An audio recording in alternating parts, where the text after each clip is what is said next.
Montana Territory, June 1873, the wagon wheels snapped with a crack as sharp as a gunshot, just as the clouds rolled in and the first drops of rain hit the dust. Verena Langley stood motionless, her skirts soaked at the hem, her hands pressed to her belly like she could hold herself together that way. Her two children huddled in the back of the wagon, eyes wide, silent. It was not the storm that scared them, it was their father's silence. And then the way he looked at them, or rather how he did not, he climbed down from the bench seat, boots hitting the ground heavy. He took one long look at the broken wheel, the drenched supplies, the two children, and finally at Verena, then he turned around. "Where are you going?" She asked, her voice thin, breaking at the edges. He did not answer, he just walked. Past the bent mesquite, past the scattered rocks, into the rain and away, Verena did not move. The children, Hattie, just turned 8, and Henry, barely 5, watched with quiet eyes as their father disappeared into the gray. By the time the storm passed, the world around them was soaked and still. The prairie stretched empty, endless in all directions. And Verena knew deep in her chest, in the place where she once thought love lived, that he was not coming back. She kept them warm that night with what blankets they had, and a small fire she managed under a patch of dry brush. And in the morning, she buried the last of their food under a rock, hoping it would keep the animals away. 2 days passed. On the third, the sound of hooves woke her. She stood quickly, pulling Hattie and Henry behind her, her heart pounding. A lone rider came over the ridge, tall in the saddle, his wide-brimmed hat pulled low. His horse moved steady, slow, as if sensing the fear in the air. He stopped a few feet away. "You folks all right?" he asked, voice low but clear. Verena stared at him, her lips chapped, her dress dusty, her hands trembling. "My husband left, wagons broken, we have no food, nothing." He looked at the children. They clung to her skirts, silent as shadows. He dismounted without a word, tying his horse to a nearby shrub.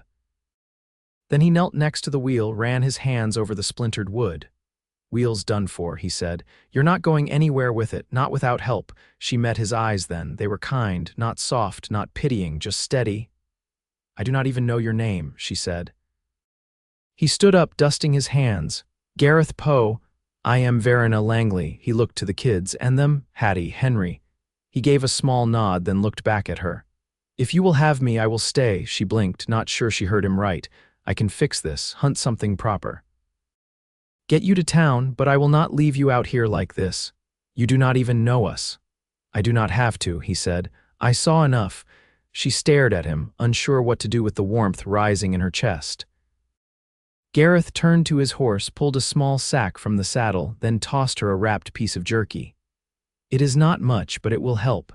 Verena caught it, surprised by how her hands shook. He went to the fire pit she had built with stones, crouched, and started gathering twigs.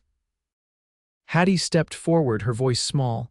"Are you going to help Mama?" Gareth looked up at her and gave a single nod. "Yes, I am." Hattie looked at her mother, then back at Gareth. She sat down beside him. That night they ate rabbit Gareth had caught with a snare, smoked over the fire. The children fell asleep against Verena's sides, their bellies full for the first time in days. She sat across from Gareth, the firelight dancing in his eyes. "Why would you help us?" she asked. He shrugged. "I seen enough folks pass each other by, look the other way. I do not believe in that." She looked down. He took one look and walked away, just like that.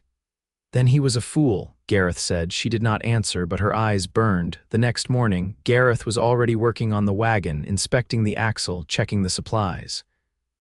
He moved with quiet purpose, like a man who knew how to survive. By dusk, he had fashioned a crude sled from what he could salvage. "We can load the essentials, ride double on the horse. It is not far to Fort Benton, maybe 15 miles. It was not ideal, but it was hope. They left at dawn. Verena sat behind Gareth in the saddle, Henry in her arms. Hattie rode behind them on the sled, bundled in blankets. The sun rose behind them, golden and wide, and the land slowly came alive. Gareth's back was warm against her chest. She did not speak, but she let her hands stay there around him. By the time they reached Fort Benton, the children were asleep on their feet and her legs ached from the ride. But they were alive. Safe. Gareth helped her off the horse, careful with Henry in her arms. He carried Hattie inside the trading post like she was his own. The storekeeper offered them a room upstairs for the night. They took it. Verena helped the children settle into the bed, then turned and found Gareth standing by the window. "You do not have to stay now," she said softly. He looked at her. "I know. Why did you say that, back at the wagon?" "That you would stay if I would have you, because I meant it." Her breath caught. "You do not owe me anything." "I am not here because I owe you. I am here because I want to be." She looked down at her hands. They were raw, cracked. But in that moment, she felt something bloom through the cracks, something slow and strong, hope. "Do you miss anyone?" she asked. He was quiet for a long time. "My brother. Years back, he died in Missouri, shot trying to stop a robbery. Since then, I never stayed anywhere long." "Then why stay now?" He stepped closer. "Because I want to," he said again, firmer this time. "Because when I saw you standing there, holding on with everything you had, I knew I could not keep riding, not past you." Verena looked up at him. She stepped forward slowly. She took his hand. He held hers back, and neither of them let go. The first morning in Fort Benton broke with a low haze and the smell of river mud drifting in from the Missouri. Verena rose before the sun cleared the rooftops, her hand resting gently on Henry's back as he breathed in the deep sleep of a child who'd finally stopped fearing the dark. Gareth was already downstairs. She heard his voice through the floorboards, quiet, measured, speaking with the storekeeper. When she stepped into the narrow hallway, her bare feet brushed cool wood, her dress still damp at the hem from the day before. She glanced toward the children's bed one last time before descending. He was packing a small burlap sack on the counter, a tin of lard beside it, and a folded wool shirt that didn't look new but was clean and patched. He looked over when she entered, eyes meeting hers without hesitation. "I bartered for some staples," he said. "Got a friend runs cattle east of here, left me some credit before he passed through. It'll see us a few days." Verena nodded, unsure what to do with the way the word "us" settled in her chest. She ran her fingers along the counter edge, rough-hewn and scarred with years of use. "Where do you plan to go?" she asked. Gareth shifted his weight, the floor creaking beneath his boots. "There's a widow near the Teton River, Mrs. Abernathy. She keeps a cabin and takes in sewing. She's been needing help mending her porch and splitting wood. I figure she may trade room for work if she's still got the space." Verena gripped the edge of the counter a little tighter. "And you'd stay there?" He looked at her carefully. "Only if you're not ready." She lowered her gaze. "I'm trying to think clearly. But everything's still too loud in my head."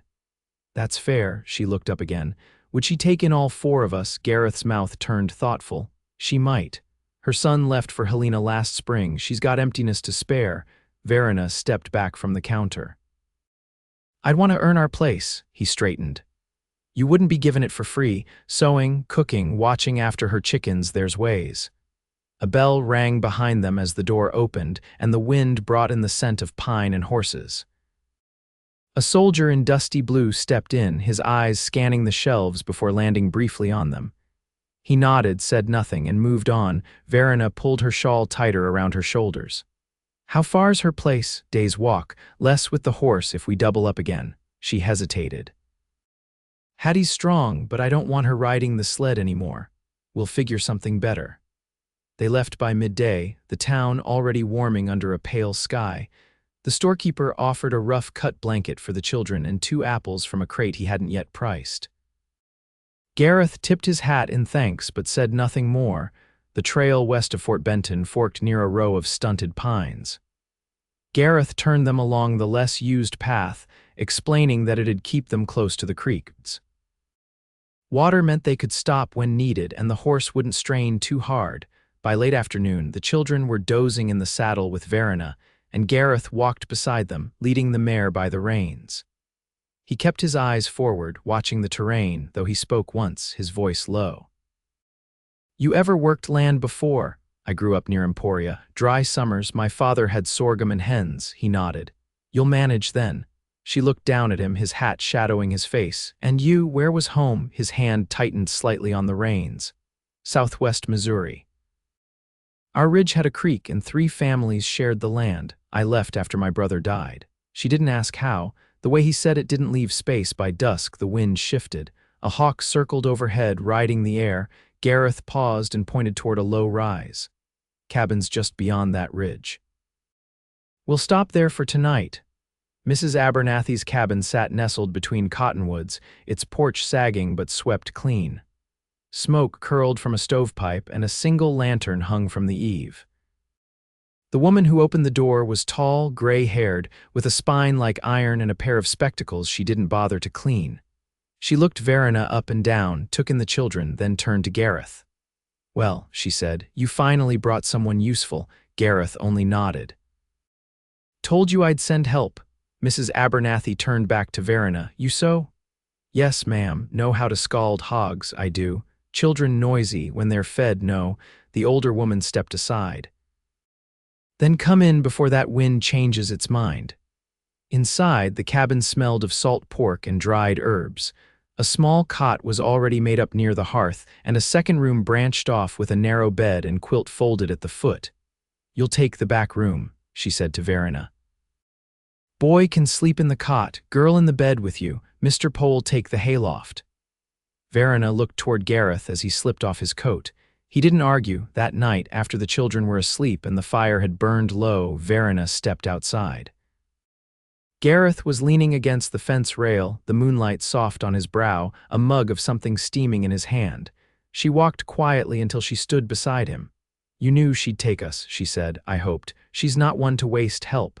Verena folded her arms. "Why bring us here?" He looked at her then. "Because you needed a place to breathe, and I thought maybe I did too." The frogs had begun to sing near the creek. It was the kind of sound that made the world feel older, slower. "I'm not ready for anything beyond this," she said. "I know, but I don't want you to go." "I won't." She turned to face him. "I want to be the one who decides what comes next, not fear, not shame." He didn't touch her, didn't even move closer, but his words came steady. "Then I'll wait. However long it takes." She nodded once, and they stood like that, quiet under the moon, the wind threading through the grass beneath their feet. The first frost came early that year, dusting the fields around Mrs. Abernathy's cabin with a thin veil of white that faded by mid-morning. Verena stood at the washbasin just after dawn, sleeves rolled to her elbows, her breath rising faint in the chill. The children still slept, the warmth of the feather ticking holding them fast. From the window she could see Gareth walking the edge of the fence line, a hammer tucked into his belt and a coil of rope slung over one shoulder. He had not spoken much the past few days, though not from distance. He listened more than he talked, gave space without stepping away. She hadn't known a man like that before. Later that morning she found him in the shed behind the cabin, sorting through rusted hinges and a pile of cedar planks. "You fixing something?" Gareth looked up from the bent nail he was straightening. Mrs. Abernathy's barn doors sagging. "I figured I'd get ahead of it before the snow comes." Verena leaned against the doorframe, the light catching the fine lines around her eyes. "You always work like you're trying to outrun something." He set the nail down. "I used to, I suppose." She didn't press him, only watched as he tested the strength of a hinge with his thumb. After a moment, she stepped into the shed, the scent of split wood and old hay rising around them. "My father was like that," she said, "never sat still unless he was sleeping or sick. My mother used to say he feared what quiet would tell him." Gareth gave a short nod. "Some men fear stillness, others find their way back to it. I'm trying to be the second kind." She reached out, brushing her fingers lightly over a plank. "I don't know what kind I am yet." "That's all right," he said. "You don't need to know to keep going." By month's end, the children had begun their lessons at a small homestead school half a mile off. Verena walked them there in the mornings, her shawl pulled tight, their hands tucked into hers. She watched them disappear into the low building with its crooked stovepipe and single window, then turned back through the stubbled fields alone. When she returned that morning, she found Gareth in the back pasture, his coat tossed over a fence post and his sleeves rolled high. He was splitting logs with slow, even swings, each strike measured, the kind of rhythm a man learned from years of doing a thing because it needed doing. She climbed the fence rail and sat, her boots dangling. "Do you ever think about going back east?" He paused mid-swing. "No family left," he shook his head. Not the kind that keeps a man tied. She picked at a piece of bark.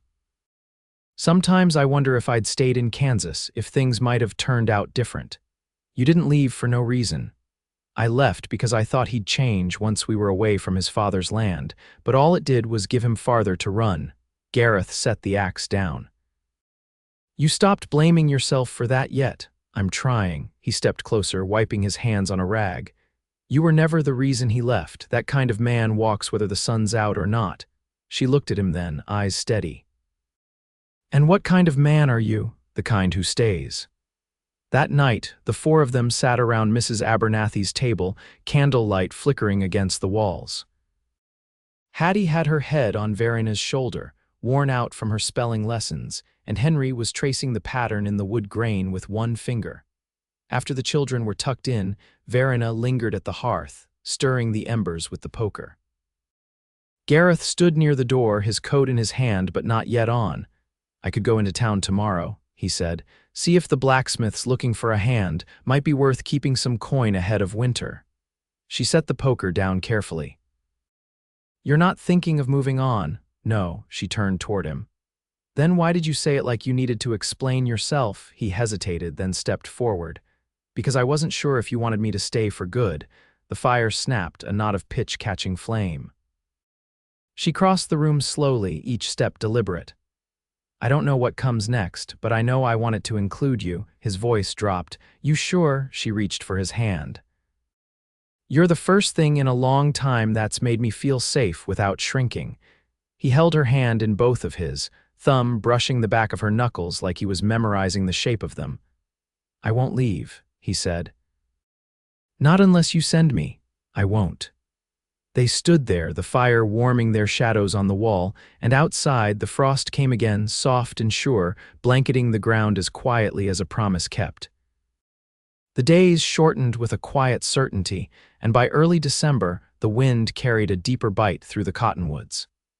Verena had taken to mending by lanternlight after supper, her fingers steady with needle and thread even as the cabin grew colder. Gareth split wood until his shoulders ached, the rhythm of it steadying, a kind of peace in the repetition.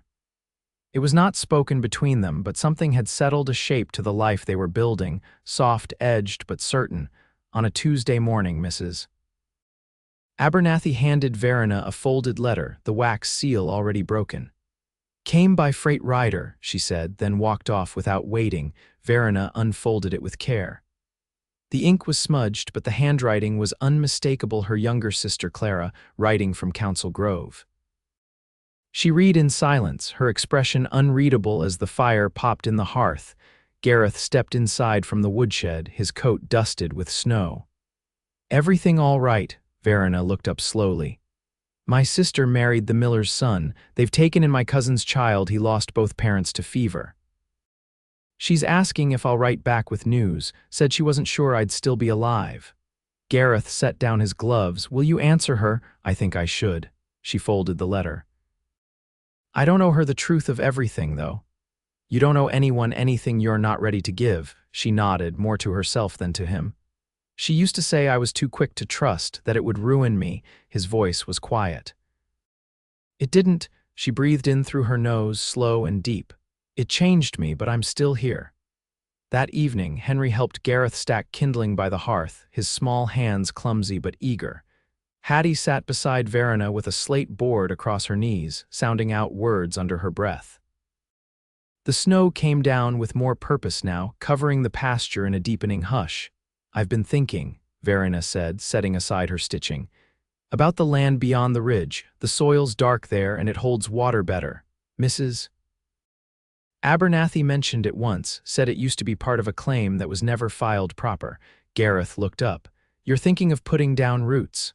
I'm thinking I don't want to keep borrowing someone else's life. He leaned forward, elbows on his knees. Would you want me in that life? She didn't look away. I would. He nodded once, slow.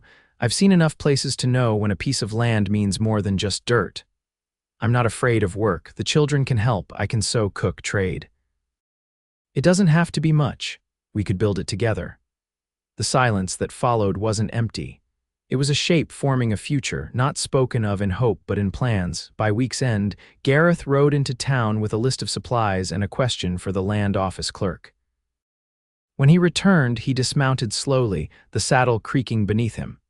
"It's available," he said. "Needs a formal claim, but the office said it'd hold until spring if we start improvements." Verena stood in the doorway, apron streaked with flour. "Then we'll begin." The next morning, Gareth and Hattie marked the boundary with stakes, the snow crunching beneath their boots. Verena followed behind with Henry in tow, dragging a sled with seed sacks salvaged from the shed. The land was uneven but rich, the smell of earth still faint beneath the frost. That night, Gareth brought out a wooden box from beneath the cot.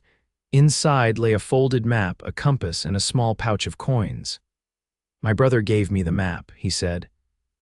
"Said to use it when I found a place worth staying." Verena touched the edge of the paper. "Then we'll mark it here." She reached for his hand, not as a question but as a promise, and when he closed his fingers around hers, it felt not like an ending but the first full breath after a long silence. By late March, the frost had lifted enough to soften the ground, and the land Gareth and Verena had staked began to show its shape beneath the thaw.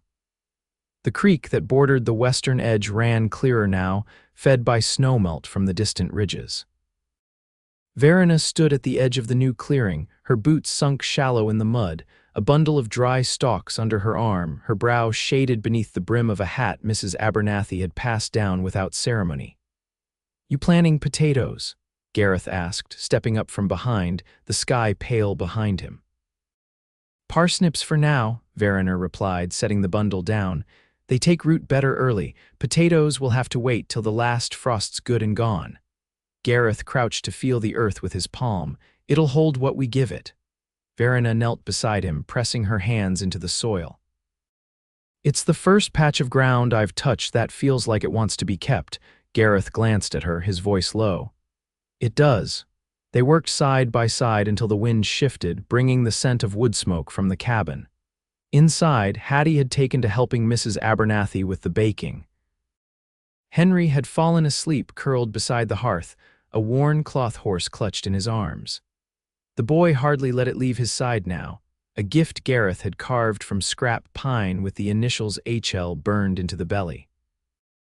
That evening, Verena returned from the creek with her skirts damp and a few trout strung on a line. Gareth was splitting kindling beneath the lean-to, sleeves rolled, jaw tight with focus. "Caught enough for supper," she said, holding up the line. "You think Mrs. Abernathy still has that smoke salt, likely hiding it till someone proves they can fillet proper," Gareth replied, standing to take the fish. "Mind if I do the cleaning?" Verena handed them over, brushing her hands on her apron. "Go on then, but don't waste the heads. She'll make a broth from them." He started toward the barrel where the cleaning was done, then paused. "You think you'll want to build here or closer to the ridge?" She looked toward the line of young cottonwoods beyond the field. "There's more sun near the ridge, but I like the creek close. Easier for washing, and the children can hear the water at night." "I'll draw plans for a cabin near the south tree line," he said. "Won't be fancy, but it'll be warm." Verena stepped closer. "Gareth," she said, her voice quieter now, "I want this to be ours, not just something you build for us. I want to put up the walls with you." He met her eyes. "Then we'll raise it together." By early summer, the cabin began to take shape. Mrs. Abernathy offered a pair of old shutters she'd kept in the barn loft. Hattie painted them blue with lye-tinted wash, careful with every stroke. Henry passed nails like he was handing over gold. Verena sawed boards with a steady grip, her hands calloused but sure. Gareth laid the beams with precision, measuring by eye more often than by string. One evening, after the roof was framed and the floorboards laid, Verena stood in what would be their doorway, brushing sawdust from her skirt. The sun was setting behind her, casting long shadows across the open field. Gareth stepped up beside her, wiping his hands on a rag. "It's starting to look like a place someone could live," he said, starting to feel like one too. He glanced at her, quiet for a breath. "I've been thinking about how we mark it." "The claim?" she asked. "No, us." She turned to him, brow furrowed. "We've built something here without naming it," he said. "But I'm not a passing man, Verena. I'm not leaving, and I don't want to live as if I might." "You're asking me." I am. She took in the cabin, the fields, the children playing near the creek, and then looked back at him. I don't want a preacher or a crowd, she said, but I want a life with you every day, whatever it takes. He reached for her hand, rough with work, and she didn't hesitate. We'll say our vows by the creek, she said. Just the four of us, you, me, and the children. Gareth's voice was steady. Then tomorrow we'll have our start. They were bound beneath the cottonwoods the next morning, the water rushing soft behind them. Hattie wore wildflowers in her braid.